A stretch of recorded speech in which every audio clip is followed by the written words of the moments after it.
Assalamualaikum warahmatullahi wabarakatuh. Anak-anakku sekalian kelas 7 yang saya cintai dan saya banggakan. Pada pagi hari ini kita akan belajar tentang sejarah kebudayaan Islam dengan materi misi Nabi Muhammad SAW bagi semesta alam. Untuk sub materi yaitu tentang sejarah masyarakat Makkah sebelum Islam. Sebelum kita mulai pelajaran pada pagi hari ini, mari kita berdoa bersama-sama dengan membaca basmalah. Bismillahirrahmanirrahim. Tentang keberadaan kota Mekah sebelum diutusnya seorang nabi, yaitu Nabi besar Muhammad SAW, yang dilahirkan pada hari Senin tanggal 12 Rabiul Awal tahun Gajah, yang mana pada kelahiran Nabi datanglah sebuah rombongan tentara yang dikenal dengan tentara gajah yang dipimpin oleh Abraha untuk menghancurkan kota Mekah. Namun Allah mengirimkan bantuan yang berupa burung yang terkenal dengan sebutan burung ababil yang mengambil batu dari neraka, sehingga Raja Abraha dan rombongannya semuanya meninggal dan hancur. Sedangkan keberadaan kota Mekah masa itu masih rusak porak-poranda, baik dalam segi budaya, sosial, ekonomi, tatanan kemasyarakatan. Mereka tidak mengenal dengan aturan-aturan yang dilanggar. Mereka mengikuti aturan-aturan yang telah ditentukan oleh nenek moyangnya. Mereka tidak memiliki pri kemanusiaan. Mereka tidak menghargai manusia. Manusia dijadikan tumbal. Manusia dijadikan balasan hawa nafsu. Manusia dijadikan pemuas nafsu. Siapa yang kuat, siapa yang kaya, dialah yang berkuasa.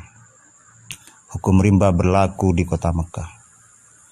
Dengan kehadiran Nabi Muhammad SAW, kebudayaan, perubahan adat yang dulunya tidak memiliki pri kemanusiaan, tidak mendukung kepada manusia, sedikit demi sedikit dirubah oleh Rasulullah Muhammad SAW.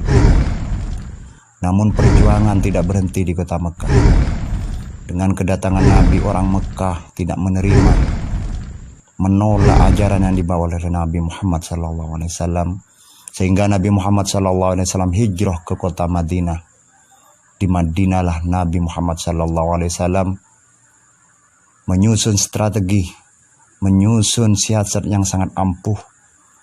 Dari Madinah yang aslinya di kota Mekah menolak dengan ajakan Nabi, diseranglah lewat Madinah, sehingga dengan kemenangan yang dinamakan Fathu Mekah, akhirnya kota Mekah, masyarakat Mekah semuanya mengakui kebenaran ajakan Nabi.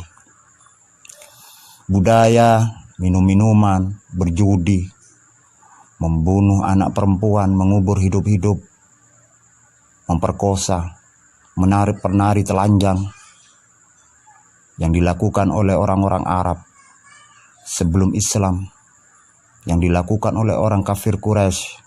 Akhirnya dengan masuknya Islam, dengan ajaran yang dibawa oleh Rasulullah Muhammad SAW, budaya tersebut hilang lenyap. Penyembahan patung, penyembahan berhala, penyembahan kepada benda-benda yang gaib, penyembahan percaya kepada pohon-pohon, semuanya akhirnya hilang dengan adanya ajaran yang dibawa oleh Nabi Muhammad.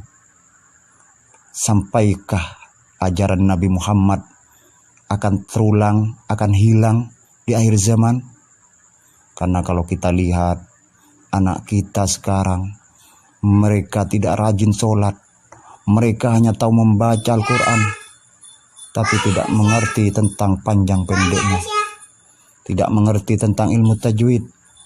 Mereka hanya tahu membaca. Mereka tidak senang belajar agama. Mereka hanya senang belajar umum. Apakah ini bertanda ajaran Nabi mulai akan terkikis? Apakah ini bertanda ajaran jahiliyah, orang kafir Quraisy akan datang lagi ke sini, ke muka bumi ini? Na'udzubillahi min dzalik. Tapi lihatlah, yang dulunya orang kafir Quraisy sudah tidak mabuk-mabukan dengan ajaran Islam, tapi sekarang mabuk-mabukan dibuat biasa, minum-minuman, berzina, hamil duluan, hamil di luar nikah, anak tidak rajin mengaji, anak tidak rajin sholat. Ini rupanya sudah kita rasakan sekarang. Apakah budaya orang kafir Quraisy sudah masuk kepada kita? Semoga jauh dari kita. Na'udzubillahi min dzalik. Demikian dari kami, sekedar gambaran kehidupan orang-orang jahiliyah pada masa dahulu.